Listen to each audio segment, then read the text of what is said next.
Bueno, para empezar, yo lo que quiero decir es que la forma en que se ha planteado a nivel de publicidad del debate parece que contrapone, en mi caso, una posición absoluta frente a la de Jonathan, cuando no es así. Es decir, yo parto de la base yo parto de dos bases, para empezar, que por cierto expuse en un artículo mío que fue publicado hace años en la revista Crónica Popular sobre el materialismo filosófico y el aborto. En aquel momento no postulaba el materialismo político, pero sí seguía el materialismo filosófico, más de Gustavo Bueno, más en ciernes. Lo que yo planteo es lo siguiente. Evidentemente, Jonathan parte del hilo conductor de que hay una relación entre ética y política y que, en cierto sentido, la política debe organizarse, la vida política, la vida en sociedad, en la polis, debe organizarse basándose supuestamente en unos fundamentos éticos. Bien, mi posición es la siguiente, porque cuando mi tocayo le hizo a Jonathan la pregunta de si debatiría conmigo, Santiago planteó que en el materialismo de Bueno había una especie de, no sé si divorcio o de distanciamiento entre la ética y la política. No es realmente así el planteamiento de Bueno. El planteamiento de Bueno es el siguiente. Evidentemente hay relaciones entre ética y política, pero por cierto, en este debate falta un elemento entre medias de la ética y la política que no se nombra y que es la moral. ¿Cómo define la antropología del materialismo de Bueno ética, moral y política? De la siguiente manera. La ética tiene que ver con la perseveración, con el mantenimiento y con el cuidado del propio cuerpo de uno. El sujeto corpóreo es un sujeto operatorio que se relaciona con su mundo entorno a través de operaciones de juntar y separar cuerpos que le permiten manipular la naturaleza, la idea de producción de Marx, de la que habla Jonathan, digamos de una manera todavía sin entrar a saco en ella, ¿no? Como decimos en España. La moral tiene que ver con la preservación del grupo cercano, del grupo moral, sea hasta la familia, sea hasta el clan. Aquí entramos en una cuestión, digamos, antropológica, que es también por donde ha iniciado Jonathan su excurso, su disertación. Pues bien, evidentemente entre ética, moral y política hay vasos comunicantes y hay momentos de conexión y de entretejimiento. Sin embargo, la política tiene que ver con la preservación de la polis, con el Estado. Y mi posición, la posición materialista, es la que afirma que ética, moral y política, aunque tienen momentos de conexión, chocan necesariamente. Y chocan en muchas ocasiones de una manera radical. Y que siempre, siempre, siempre ha de primar la política sobre la ética y sobre la moral. Porque sobre la preservación del sujeto corpóreo y sobre la preservación del grupo moral, sea este el que sea, y evidentemente una sociedad política puede entenderse como una agrupación de sujetos éticos, que esto es una visión del asunto excesivamente, entre comillas, libertaria o minarquista, a mi juicio. Y se puede decir que también la sociedad política es una unión de grupos morales, algo que también es oscuro y confuso de definir porque es el mismo grupo moral, la etnia, el clan, la tribu o la familia, entendida la familia en un sentido antropológico amplio como agrupación en términos de parentesco. Lo que yo afirmo es que el derecho no al aborto no tiene que ver con una cuestión ética, tiene que ver con una cuestión de la propia sociedad política para mantener, terminó de Aristóteles, su eutaxia, su perseverar en el ser, su estabilidad y recurrencia, y que por tanto el derecho en puridad materialista que una sociedad política aplica para determinar si el aborto, mejor dicho, el derecho de las mujeres a abortar, porque esa está la cuestión, es eutáxico o no, depende de los planes y programas de esa sociedad política y de su clase hegemónica en concreto. Evidentemente Marx también defendía el derecho a portar armas por parte de la sociedad, porque también entendía que era una buena manera de potenciar que los obreros estuviesen armados en una hipotética revolución proletaria. La cuestión es que Marx no llegó a ver cómo las sociedades políticas socialistas, en algunos casos, a la clase obrera dominante y al partido dominante, pero esto también pasa en las sociedades capitalistas, o en las sociedades antiguas, feudales, despotismo hidráulico, etcétera, en un momento dado le podía convenir más que se practicaran abortos o no. Y pongo un ejemplo histórico claro.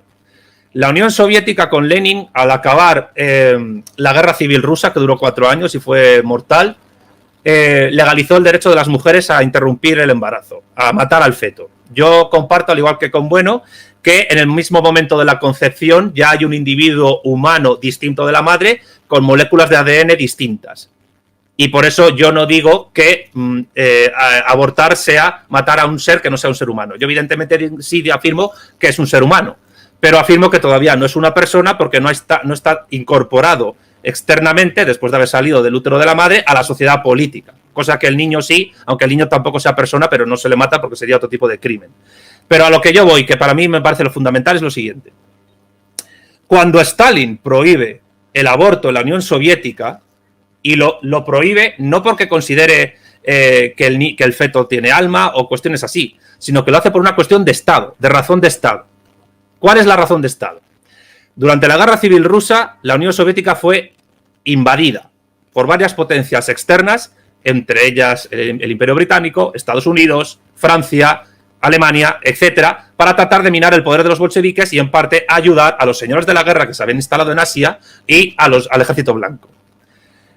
Cuando Stalin prohíbe el aborto es porque considera que la Unión Soviética es una sociedad cercada geopolíticamente que necesita fuerza de trabajo y soldados para poder desarrollar básicamente sus fuerzas productivas y vencer una imposible invasión bélica que luego efectivamente se produjo con la Operación Barbarroja.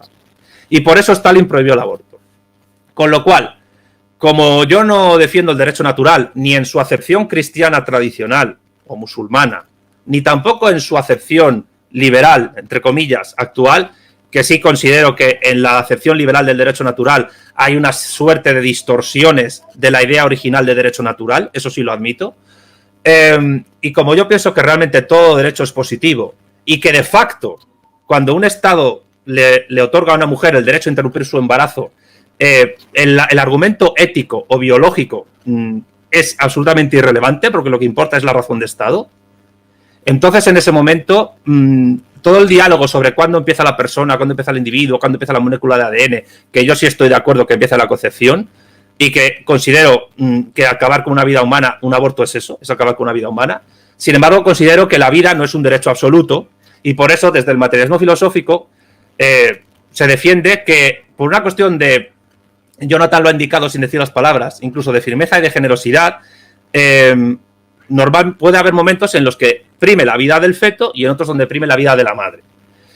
Por eso, hasta hace poco en España, ahora desde hace años no, pues estaban, pues los plazos los plazos han instalado después, pero antes había pues una ley de supuestos. Por ejemplo, en el caso de peligro de que corriera peligro la vida de la madre, de que el feto tuviera malformaciones excesivamente graves o que fuese producto de una violación, la mujer podía interrumpir el embarazo y matar a ese ser humano, evidentemente. Es decir, yo no niego que sea matar a un ser humano, lo vuelvo a reiterar. Pero, evidentemente, lo políticamente prudente en ese caso era evitar que un sujeto que ya opera en la sociedad, que es la mujer, y que produce plusvalor en un sentido capitalista, pero también es una persona que vota y que se relaciona con otros, pues tiene prioridad para la sociedad política, también porque paga impuestos. Esto es muy frío lo que estoy diciendo, pero es que tengo que exponerlo de esta manera, con referente a un feto que es solo un sujeto que es al mismo tiempo potencia y al mismo tiempo exacto, evidentemente. Exacto en tanto que es un ser humano, pero es potencia en tanto que todavía no es una persona incorporada a la sociedad de personas, a la sociedad política, a la vida política. Por tanto, la cuestión del aborto tiene que ver simplemente con las prioridades políticas de la sociedad, en este caso del Estado, del poder del Estado. Y aquí, cuidado, advierto, no estoy exponiendo una posición mía ni ética ni moral. Estoy exponiendo lo que ha ocurrido a nivel histórico en las sociedades políticas, cuando tanto el aborto como el infanticidio, como la eugenesia, como la pena de muerte, que no son más que técnicas de control demográfico del número de personas que hay en una sociedad, se han establecido y se han desarrollado. Por tanto, yo considero que, y en esto pues estoy enfrentado a Jonathan, pero también con esto me estoy enfrentando a las feministas radicales que opinan que las mujeres tienen, por el mero hecho de ser mujeres, derecho a abortar. Es decir, si niego el derecho natural, lo niego por una cuestión teológica y también por una cuestión de naturaleza femenina. Yo lo que considero es que el aborto es una cuestión simplemente política, demográfica e incluso geopolítica, y que en algunos casos conviene aplicarlo y en otros casos pues no convendrá.